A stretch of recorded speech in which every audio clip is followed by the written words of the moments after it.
Sheila Carter swore she had changed. The courtroom was quiet the day she was granted leniency, her voice shaking with promises of redemption, of a clean slate. She told the judge, the Forresters, the media, anyone who would listen, that she wasn't that person anymore. She was with Deacon now. She was building a life. A real life. No blood, no betrayals, no secrets. Just peace. It was the most dangerous lie she ever told because part of her wanted it to be true. For a while, things held steady.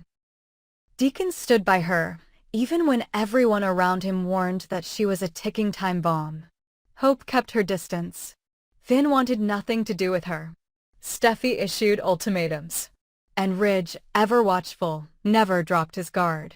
But Deacon believed in Sheila. He believed she was capable of change. They both did. Until the past came clawing its way back with a vengeance. The letter arrived without warning. No return address. No name. Just one sentence. Asterisk, we know what you did. Asterisk enclosed was a USB drive. On it, surveillance footage, grainy but unmistakable, Sheila at the scene of a long-forgotten death. A man in the shadows. A struggle. A scream. A body. Then darkness. A voiceover followed. Steal the design. Or this goes to the police. Sheila froze. She had buried that night. Buried it deep. Deacon found her sitting on the kitchen floor, trembling, staring at the paused frame. She tried to lie at first, say it was nothing. But he knew her too well. She told him the truth. Years ago, during one of her many escapes, something went wrong. A man had tried to expose her. She confronted him. There was a fall. She thought he died. She ran. Now, someone had proof. And they wanted to use it. The demand was precise. Sheila was to steal a proprietary Forrester design, the master pattern of an unreleased couture line, the cornerstone of the next Forrester global launch. One design. One file. Deliver it or the footage, and the name tied to it would surface. That name?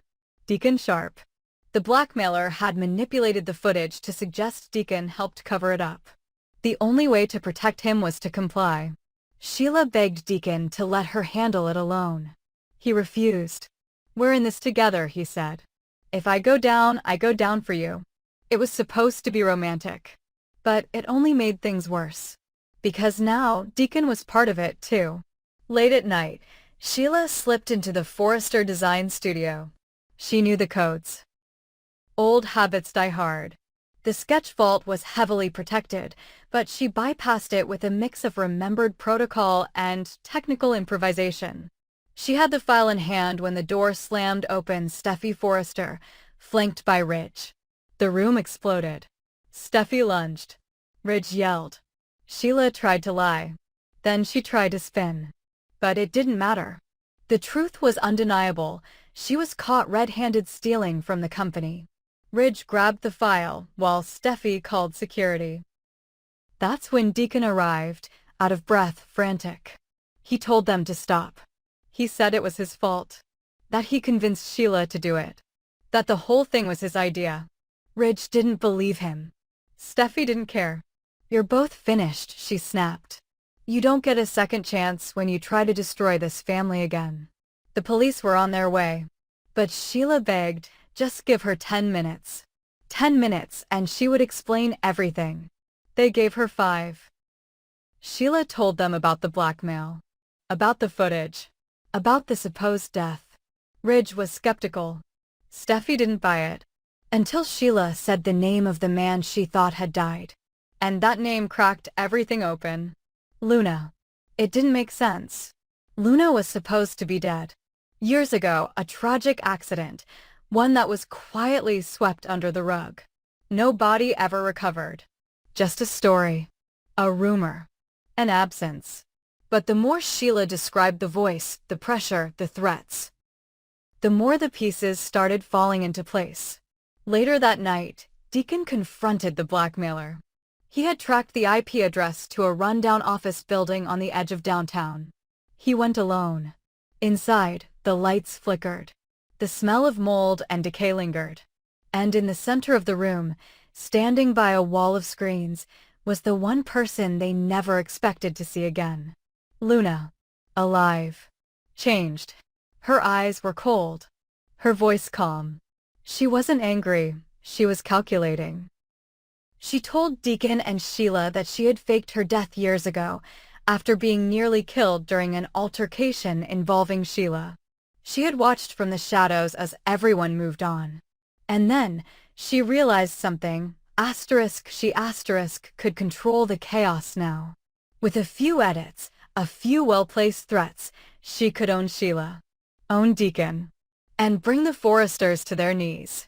You all ruin lives, Luna said. Now it's your turn. She had built a digital archive. Every mistake, every secret, every lie, and she was prepared to go nuclear. Unless Sheila gave her access to Forrester's upcoming designs, not just this one, but ongoing. In exchange, Luna would keep quiet about the murder, about Deacon's involvement, about everything. But Luna had underestimated one thing. Deacon and Sheila weren't afraid anymore. They told Ridge everything. The full story. The threats. The real identity of the blackmailer. Ridge didn't trust them, not completely. But he hated being played more than anything. And if Luna was manipulating them, she might already be inside the company's system. That was unacceptable. Ridge ordered a full cybersecurity lockdown. Steffi launched an internal investigation.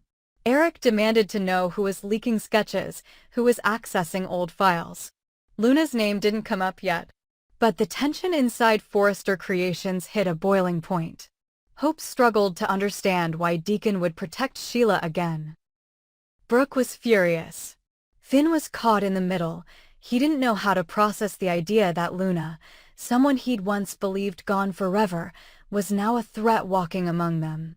Meanwhile, Luna kept moving, always one step ahead. But she made one mistake. She got cocky.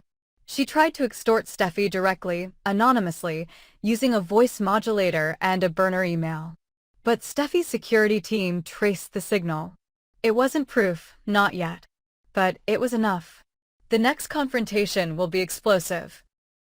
Ridge wants Luna exposed. Sheila wants her eliminated. Deacon just wants a way out. And Luna? She wants to burn them all to the ground, one file, one secret, one betrayal at a time. And now, the question isn't whether Sheila will return to her old ways. It's whether she ever truly left them behind. The day was heavy with silence. A cliffside ceremony, no press, no camera flashes. Just immediate family and a few trusted colleagues standing under the gray sky, saying goodbye to someone they believed was gone forever. The casket was simple, closed, draped in white lilies. No photos were released. No public obituary. Only whispers. A character long thought lost to tragedy had been laid to rest in secret. But even death, in the world of the bold and the beautiful, rarely means the end. Liam stood near the edge of the bluff, removed from the others, his mind still fogged by a traumatic head injury that had upended his reality weeks earlier. His equilibrium had returned, but flashes of doubt still haunted him. Disorientation, anxiety, memories that didn't always match the facts. That's why, when he saw the silhouette, a fleeting glimpse of someone standing near the rocky ledge, half hidden by shadows and mist, he said nothing at first. He blinked, heart racing, certain it was a hallucination. But then the figure moved. Deliberate. Controlled. Watching. He gasped and turned to call for Steffi, but by the time she reached him, the figure was gone. I saw someone, Liam insisted. There was someone there. Watching the funeral. Steffi looked at him with concern, gently placing a hand on his shoulder. You've been through a lot. Maybe it's just the stress. But Liam wasn't backing down. I know what I saw. Nobody believed him. Not entirely. Ridge chalked it up to emotional shock. Brooke gave him a hug and changed the subject. Hope didn't want to push him. They all thought Liam was grieving in his own way. But Ivy Forrester, newly returned and increasingly suspicious of recent events, took his claims seriously. She'd been watching the family unravel since the death, too many unanswered questions, too many hurried explanations. Ivy took it further. She returned to the cliff the next morning with a thermal imaging device, a technology she'd quietly used in her recent European textile research project. It was experimental, still in prototype stage, but effective in detecting recent human presence even after the fact. She scanned the area where Liam had seen the figure, and her screen flared with heat signatures. Not one, but two. One by the bluff, one near the exit trail. Someone had definitely been there. Someone warm. Alive. She raced to Steffi, showed her the footage. Steffi didn't want to believe it, but she couldn't argue with the data. They returned to the site together. That's when Steffi noticed the shoe prints, 3 sets. One small, one distinctly male, and the third barely visible, but unmistakable, belonged to a Forrester custom boot. The same model issued only to top-tier staff working inside the company's textile division. Steffi followed the trail. The path led to an old supply corridor behind the main warehouse, a part of the Forrester property rarely used these days.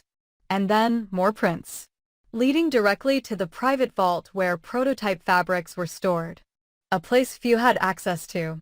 A place where Forrester's most guarded research, the upcoming smart fiber line capable of reactive color shifts and climate-adaptive texture, was being developed. What started as a mystery of grief turned into a corporate emergency. Ridge convened an emergency meeting. Steffi laid out the evidence. Ivy backed her up. Liam stood by his sighting. Security logs were pulled. And then came the final blow: an unwashed cloth, retrieved from the vault during a sweep, carried trace DNA. At first, everyone thought it might belong to the deceased, the same person they'd buried. But the match didn't align with that profile. It aligned with a living member of the Forrester family. A direct match. Gasps. Tension. The DNA belonged to someone inside the company. Panic set in. Was the death staged? Was someone pretending to be dead in order to steal and sell proprietary Forrester technology? Or worse, was that person alive and trying to prevent a traitor on the inside from leaking it? The implications were staggering. Names floated. Paris. Zend. RJ. Even Donna. The lab confirmed the cloth had been handled recently, within the last 48 hours. But no one came forward. No one admitted anything. The board went into lockdown mode. Legal teams reviewed NDAs. Ridge doubled the internal surveillance network. Eric demanded full transparency. The fear wasn't just industrial espionage, it was betrayal. Family-level betrayal. Something far more dangerous than corporate theft. Liam began revisiting his memory of the figure by the bluff. He worked with Ivy and a sketch artist. The drawing they produced was chilling. It resembled Luna. But Luna had been presumed dead years ago. Her body never recovered after a tragic accident abroad. If she was alive and hiding, why now? Why return just long enough to attend a funeral and vanish again? Was she trying to send a message or silence someone? Brooke received a mysterious envelope days later. Inside, a photo. Faded. Grainy. A woman with her back turned, walking into the vault at night. The caption on the back read, "Asterisk truth is fabric, cut it wrong, and everything unravels." Asterisk everything escalated. Hope and Steffi, both shaken, began working together, determined to get ahead of whatever this was before it destroyed the company or their families. They agreed on one thing: if someone close to them was orchestrating this deception, they had to find out who and why. RJ took it harder than most. He had begun developing fabric overlays for the new line, and now he was under scrutiny. Even Ridge questioned his access. It stung. Meanwhile, Ivy pushed for further investigation into Luna. She began digging into old contacts, searching for anyone who might confirm sightings. She eventually found something: customs records suggesting someone matching Luna's description had recently entered the U.S. under an alias. The travel pattern matched the timeline of the funeral. Then came the twist. The medical examiner who signed the death certificate of the recently buried deceased came forward. He had been paid off. He confessed under pressure. The body in the casket was real, but it wasn't who they thought it was. The identity had been falsified, which meant someone else was buried under that name. And the real person? Still out there. The funeral was a smokescreen. The cliffside sighting was real. The theft was real. And the person behind it all was still in motion. Forrester Creations now faced not just a corporate scandal, but a slow-moving implosion. Trust inside the company had shattered. Ridge began questioning everyone. Eric took personal leave. Steffi distanced herself from Finn. Liam, finally taken seriously, became central to the unraveling plot. Ivy, once on the outside, now held the data that could break the case wide open. And somewhere, behind the curtain, a figure watched it all. Waiting. Listening. Preparing for the next move. Because when truth is buried deep enough, it doesn't stay dead. It waits for the perfect time to return and tear everything apart.